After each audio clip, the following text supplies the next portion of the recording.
Hi, everyone. Welcome to episode 5 of Climate Basics, a podcast where we talk about the green transition and try to give an optimistic and realistic perspective on all the tech available. My name is Ty. And I'm Introduce Greg. yourself. Yep. And we're really excited today to be talking about leadership in electricity generation. Yeah, that's right, Ty. In terms of the general news, I think it might be easy to get caught up as to whether or not the energy transition is happening, whether or not it's happening fast enough. So you and I thought it might be nice to dig it a little bit into some jurisdictions, into some countries, and talk about how well the energy transition, how the switch to clean energy is going. Yeah, absolutely. Uh, in general, it's happening. That doesn't mean we can relax, but it does mean that it's not all doom. The prognosis is not simply that nothing's been done. In Right. fact, already we're producing about a third of the world's energy from renewables in one way or another. That includes nuclear, biomass, solar, wind, everything else. That's right. Yeah. And so maybe Ty, what we can do is start off with the United States. And because the US, obviously, they get so much attention in the media and otherwise in social media as well. And the current administration, as we all can hear and we can all see, perhaps is not as friendly to clean energy as the last one. Perhaps. But in terms of this, I think it might be easy to get caught up thinking, well, maybe clean energy is not such a big deal. Maybe it is all dig, dig, dig, burn, burn, burn fossil fuels. But I don't think that's the case. And in fact, maybe we could start with Texas, a state which is just home to fossil fuels, home to oil, home to natural gas. They've got the Permian Basin, which is being just this amazing resource in terms of being able to produce oil and gas. They are really set up to be a fossil fuel state, and they've really utilized that over the past 100 years or more. But, Ty, apparently, Texas is also a bit of a clean energy, renewable energy superpower in the offing, in the sense that big things are happening in Texas that have nothing to do with fossil fuels. Is that right? Also, they have nothing to do with national policy or even state politics. As we know, Texas is a very red state with very red policies. There's a lot of blue in there in the cities, but predominantly, this is not the environmentalist bastion of California or Vermont, right? Texas is a free market capitalist paradise for a certain type. And That's right. yet they are growing out wind power really effectively. Wind and storage have been growing at an incredibly fast pace in Texas. Now, this is important because the US, of course, has many different economies. We're an amalgamation of 50 different states, and of all those states, Texas is producing the most electricity by far. They're producing nearly twice what California is. Wow. So, so overall, Texas is a pretty important player. And the fact that without any Build Back Better, without any Biden or Obama era support, they are still plowing ahead with solar, with wind, and with storage, right? Right. And so the wind aspect and batteries, that's a big deal that people really should know about. Texas has got this very business friendly regime. And so they've got low taxes. They also have low regulations. And they do encourage businesses to move fast, act fast, break things, ask for permission later. But in terms of clean energy, in terms of wind turbine installations, in terms of battery installations, that has really worked out well for them, hasn't it? Yeah, it's not an ideological thing, it's a business thing. For Texans, wind is cheap, it is effective, it is low maintenance, and it's something you can add to the profile of your land to increase its overall value and autonomy. So this is not a, oh, we want to save the earth type of thing. This is a, how do I get megawatts for the cheapest possible thing? And, Right. and it works. This is the success of the market actually winning over on top of politics. And so when we hear in these brash press conferences, the federal administration saying things like, oh, wind is awful, nobody likes them, or they're ugly, they're terrible, bad for the environment, it seems like Texas has not got that message. And in fact, Texas has been acting very, very differently over the past decade or so. Yeah, yeah. And like I said, it's simply a matter of finance being more important than performative politics. And thank God for that. Now, Amen. there's other winners too. California, of course, well known as a leftist state, in fact, has a really effective series of policies that have gone back decades where they're growing out solar very effectively.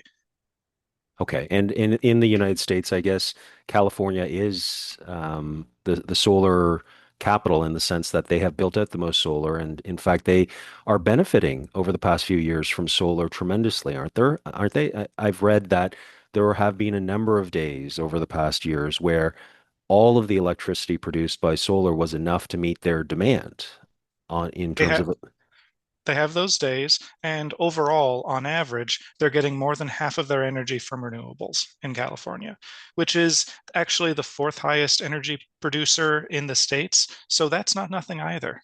right, right. And so these are by far the two biggest states by population, and then also in terms of the economy in the United States. And Yeah, so these two very important states seem to be really embracing the renewable energy. absolutely. The GDP of California is over, uh, I want to say 4 trillion, Right, and Texas over 2.5. It's interesting. In terms of energy production, Texas is nearly twice the size of California, but in terms of money, California is almost twice the size of Texas. So in right, that sense, they can be comparable as big players. right. But Also with, the size of their economies really is on par with many countries, or bigger than a lot of countries around the world. yeah, absolutely. For example, Spain, which in many ways is comparable to Texas. Uh, Texas is 32 million people. Spain is 48 million people. Both Texas and Spain are about one quarter renewable powered, but growing really quickly just in the past 5 years or so.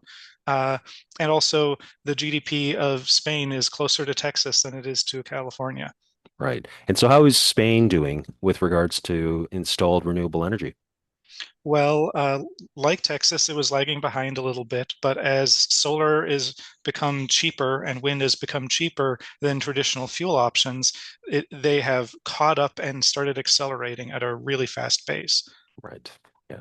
There are other countries. I think just generally, Europe is ahead of the United States. I don't think that that's controversial whatsoever. But there are a number of countries who are doing very well in addition to Spain. So we have Germany and we have the UK in general. Maybe you could Yeah. talk a little bit about Germany. Germany is actually one of the winners as far as big economies in the green energy transition. They are producing more than half, even possibly a higher percentage than California of their energy from renewables, including a huge build out of rooftop solar. I've traveled across Germany a couple times, and it's just so refreshing to see solar panels essentially as another component of construction. Is every bit as normal to expect with a new building as full plumbing and electrical. Right. Yeah. So it's not an oddity. It's not something to stop and sort of point and take an Instagram picture. It's actually just everywhere. Yeah, it's part of infrastructure. It's part of building. Can you imagine? Yeah, and that's for an economy which is nearly twice the size of California in terms of people, and actually almost as big as Texas in terms of energy consumption. Right. Well, the in Germany, their build out was so strong and so dramatic that, in fact, there was a popular vote to turn off their nuclear, and they had enough assurance doing the numbers that they could actually turn off nuclear. And then, of course, Russia decided to invade Ukraine and the whole natural gas issue. But really, Germany was this is a long time in coming. They're building, building, building, and they saw sort of the path towards it becoming a very high renewable system.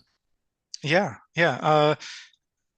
In terms of the high energy costs that came to many Europeans after the attacks in Ukraine, uh, for me, there's a lesson to be learned from Germany. Don't do half of a solution as a compromise. If you try to compromise with the environmentalists by scaling back on non-renewable energy, but also try to compromise with the fossil fuel industry by just switching to a less dirty form of fuel to burn, that is to say, natural gas instead of coal, then you're going to end up in a position where you're still completely dependent on the fossil fuel economy, just a different fossil fuel.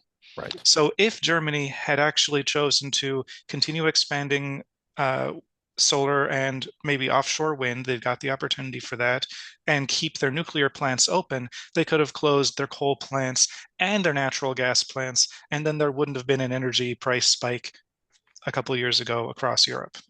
Right, Would have been right. nice. That's right. Yeah. Well, and that I guess is their political calculation, which I guess was not really controversial. It was mainstream in Germany, saying that if we develop a stronger, closer relationship with Russia, then that'll keep them in check in terms of any aggression or what have you, so we can rely Turns upon out, no. psych. Yeah, Right. appeasements do not work historically. And also, just I think the bottom line here is that you shouldn't be making infrastructure decisions based on politics. Right. Texas isn't. Texas ideologically probably hates wind, but they like the money, and that can be enough, honestly, at this point. Right. Well, yeah, you hit a certain point where where saying that you dislike something is just lip service because you look at Texas and they have so much wind and they have installed so much in terms of batteries. Texas is a green state. I don't care what anyone says. Now they have a It, ton of oil, they have a ton of natural gas, but they are they're reading. getting there. They're Okay. getting there. For a fossil fuel state, they're starting the transition. I would Right. compare them to, say, maybe Morocco, which has a comparable sized population and is also only about 20-25% renewable because historically, like Texas, Morocco has had a lot of oil available for extraction and sale on the open market. Same with Norway, honestly. And they know that they need to get off of petrol eventually, and they're starting to build out. But if we're just going by numbers, Texas is not a forerunner. The overall world average is about 33% for renewables. So at 20-25% with for Texas, they're not actually in the lead. California is in the lead. Portugal is doing amazing. Portugal is, granted, smaller than some of the other countries we've talked about so far, but they're getting closer and closer to 100% energy production, which is over 10 million people and over 46 terawatts of energy. And they're doing it mostly with wind, wave, which is a really fun new type of energy production, and solar. Right. And they have the same types of opportunities as Spain does, but at a smaller scale. To an extent, these smaller nations actually have the opportunity to leapfrog the big developed countries. Right. We've talked about that before in terms of technology adaptation with computers and cell phones and online banking. We've seen parts of Africa do this leapfrog thing. And we talked in some of our previous episodes about the potential there for EVs. I think that with green energy, we also see the opportunity for a lot of the developing world to just jump right ahead to the next stage, not having to go through this intermediary, I'm an oil giant phase that the US and India and China seem to be a little bit stuck in. Right. Yeah, absolutely. I think that's what clean energy does offer every country, but particularly the developing ones, because it is not a hub and spoke model. It is Exactly. it's a localized, nobody has to rely upon anything other than the tech, which you can install your solar panels right there. You can install your wind turbines close by. If you produce excess energy, then you may need a mini grid, or you may need to then move your electricity over to the next sector. But otherwise, there really is this opportunity to get away from the massive profit controlled hub and spoke model, which of course the world has grown up with and certain countries have really benefited from. But they can move faster, just like as you said, landlines for telephones versus cell phones, Yeah. right? Yeah. Yeah. Yeah. And so how about now, how about the UK? The UK has really moved forward. They have legislation which requires them to meet the targets that they have set.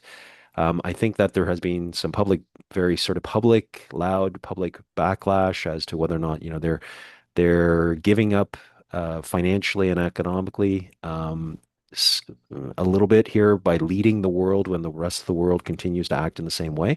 But really, when you look at the progress that the UK has made, it's impressive, isn't it? Uh, They have a great opportunity in terms of offshore wind.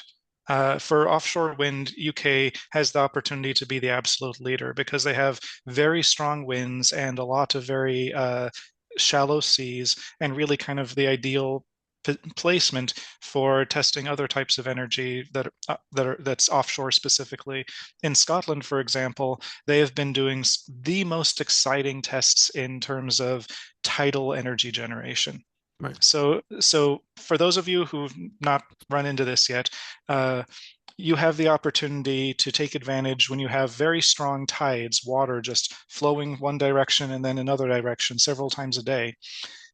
If that passes through a narrow channel, like it does in Scotland, you can set up a giant turbine that just catches the water going one way, reverses catching the water going the other way. Twice a day, you have this huge surge of water moving. And water, being much heavier than air, is also packing a lot more kinetic energy in every square meter than air is. So if we manage to build these out, tidal and wave energy generation can be significantly higher in per unit than anything related to wind or solar.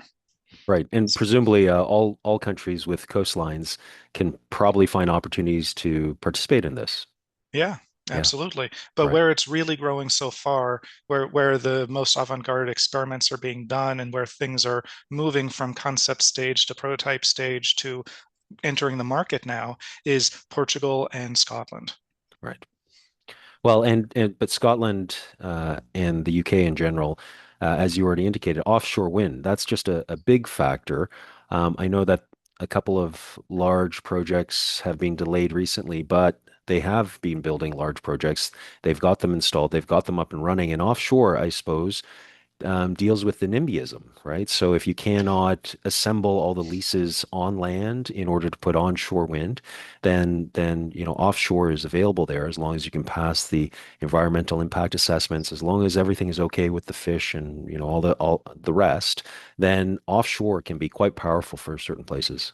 Absolutely. And of course, there's the basic physics of it being a place where it's flat, so the wind has less resistance, so you can get stronger, more consistent winds closer to the surface of the earth. Right. So in that sense, offshore is some of the most efficient type of wind projects you can produce. Right. So yeah, Well, they have a lot of advantages. I know that there are some other countries you'd like to talk to. I'm wondering whether or not you want to try your hand at Australia. Now, Australia has an affinity still for fossil fuels. I know that, but you know they are very active in. They're on social media. They're very active just in terms of the environmental side of it. And are they not a superpower in waiting in the sense of solar and wind? In terms of being able to harness that energy when they eventually do that at scale, it's just a good news story that's developing right before our eyes, aren't they? That's waiting to, yeah. I think in a lot of ways you can compare Australia to Canada, Okay. in that there's a lot of movement, or maybe Australia could be Australia 20 years ago and Canada 20 years ago. This is the comparison, because in both those cases there's a fairly strong, fairly center liberal government that has a lot of energy security and has the opportunity and the capital to either build green or exploit as hard as possible its newfound oil and fossil fuel reserves. And in both the case of Canada and Australia, what might have been a climate leader, and in the future probably will end up being a climate leader, decided to instead, how do we say, sell their soul for a couple decades, making as much money as possible for a few stakeholders. Right. Yeah. I mean, Australia does, of course, have huge potential for solar and wind because of its geology and because of not having a huge amount of large urban centers. Uh, you could absolutely power all of Australia with solar and a little bit of batteries. Yes, and Australia probably will end up being powered like that. But in the meantime, they are unfortunately making a business of extracting oil and selling it on the global market.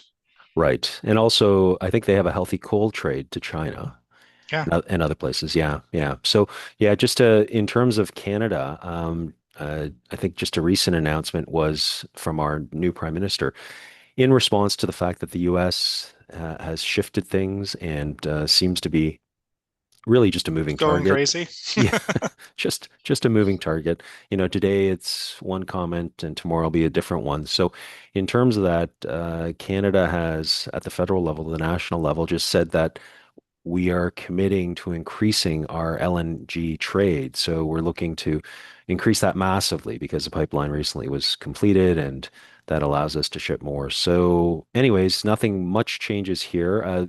The it really is a matter of shifting ground here. I mean, public opinion, I think everybody would like to get off of fossil fuels, and I think Canadians would like to feel good about themselves, but everybody is very, very worried about what the changing environment is doing to our economy because obviously most of our trade goes down to the United States and we don't know what's going to happen. So anyways, that's where we are for today at least.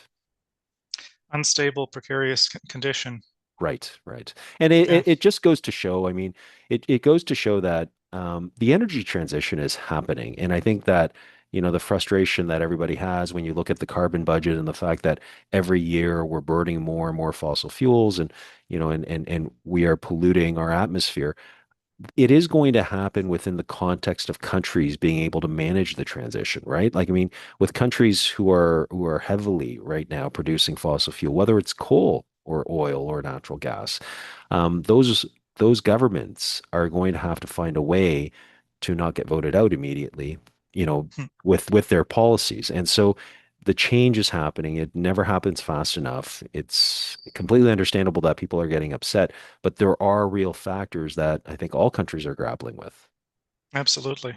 I want to try to keep it positive and mention some surprise leaders in the global energy transition that actually are big enough economies to have a significant impact. There's a lot of small nations, like I said earlier, that can just put up one or five hydroelectric dams and all of their energy is clean. Paraguay, Nepal come to mind. All over, there's small countries that have already pretty much finished their transition.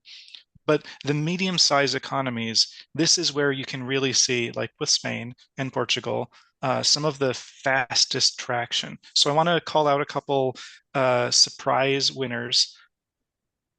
Ethiopia, with Oh, the Ethiopian Renaissance Dam, they have the potential to produce all of their electricity from hydroelectric at this point. And considering that's something like 130 million people, that's a that's a huge impact, right, you know. right, right. Well, Also, oh, sorry. no, no, go ahead. Go ahead. Also, you know what's surprising?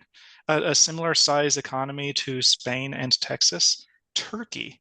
Turkey is producing 40% of its energy green, and that is, again, higher than the global average. Right, And again, this is not these are not countries that made a point to go green. These are countries that are responding to the market and responding to what is the most effective technology at the time, right. Yeah. right? The big one, though, that I want to mention, Brazil.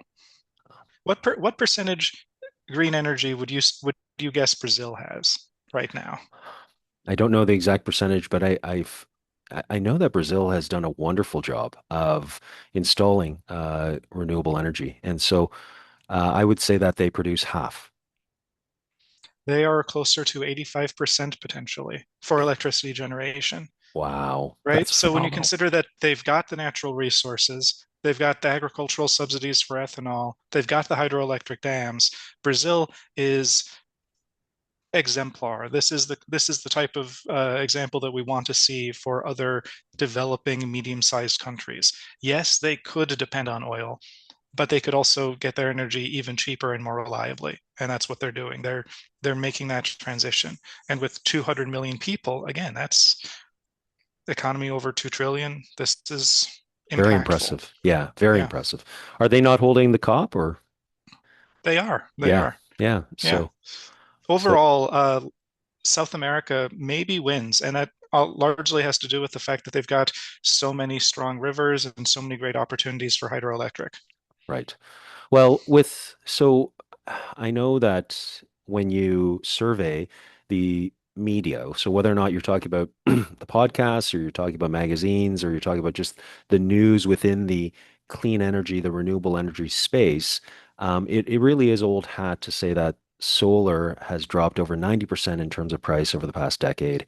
And so everybody talks about that. But one of the things that's happening as we speak, which is difficult to see, and I don't think we're going to see it for a few years, is that countries that are not tied to any particular ideology, as in gas is good or oil is good or what have you, they really are just hoovering up. They're just sucking up as much as they can in terms of solar panels because it's actually the cheapest way for people to gain electricity in a lot of situations. Like we have the Pakistani example, we have South Africa, both systems where their grids were very slow, didn't provide don't provide sort of reliable electricity and very expensive. And private interests, so private residences as well as businesses or what have you, have purchased so much solar that I think both jurisdictions are worried about, the grid spiral, the spiral death, where so many people can be off behind the meter that actually causes problems because normally trans capital costs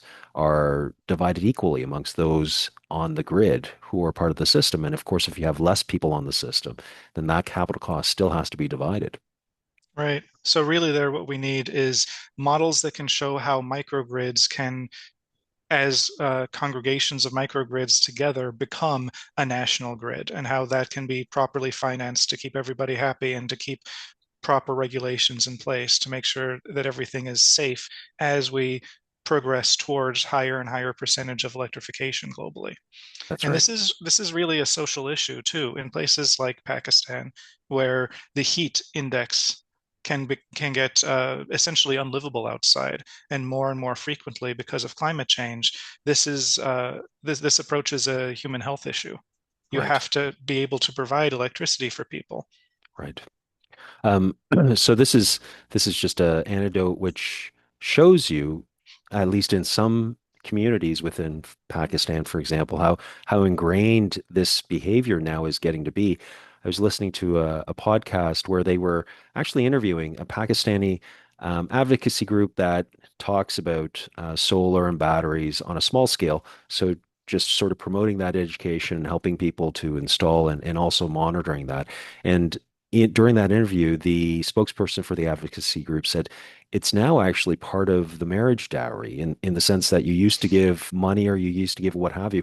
But now what you do is you check to see whether or not the incoming family, whether they are set up with solar and batteries. And if they're not, that's part of your gift to them so that they can then enjoy the fact that you're not captive to a grid that doesn't work and is very expensive. Solar and battery together in the future will be like making sure there's a well nearby, will be like making sure you have a goat.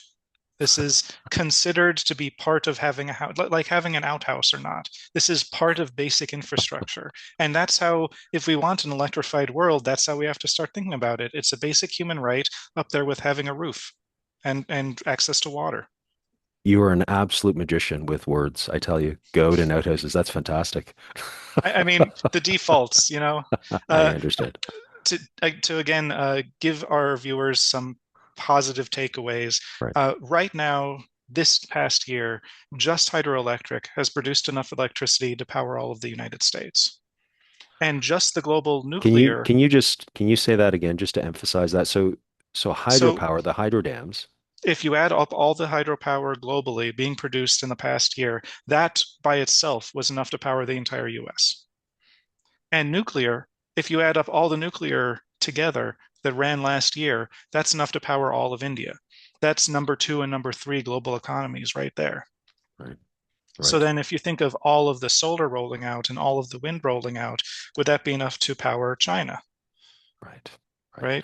Right. So, in terms of overall energy use, China produces and consumes about twice the amount of electricity that the US does, and the US does about twice what India does. If you add up those three countries just by themselves, that's more than half of the energy consumption and production in the entire world.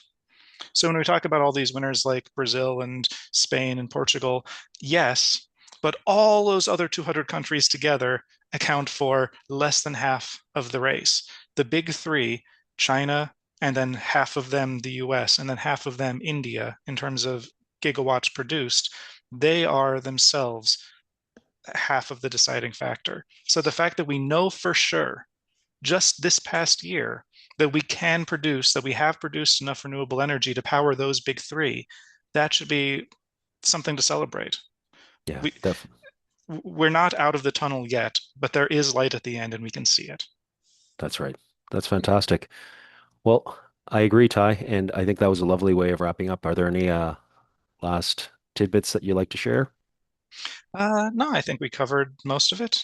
Yeah, excellent. Well, fantastic. As you've said, the amount of installation which is occurring, and particularly over in China, I mean, the news of how much they're installing and how quickly they're installing, whether it's solar and then of course the other technologies as well, is really just remarkable. I think it's important for us, in my day-to-day in Toronto here in Canada, you don't see evidence of renewable energy as quickly, but I think you're absolutely correct. The transitioning is actually happening around us, and it may not be Yeah, happening in every single location that you're able to see, but on a global scale, it's happening, and it's going to pick up speed. absolutely. And even with the places that are behind the average, they're catching up. Yeah, fantastic. Well done, Ty. Thank you for that. And And thanks everybody for listening. okay.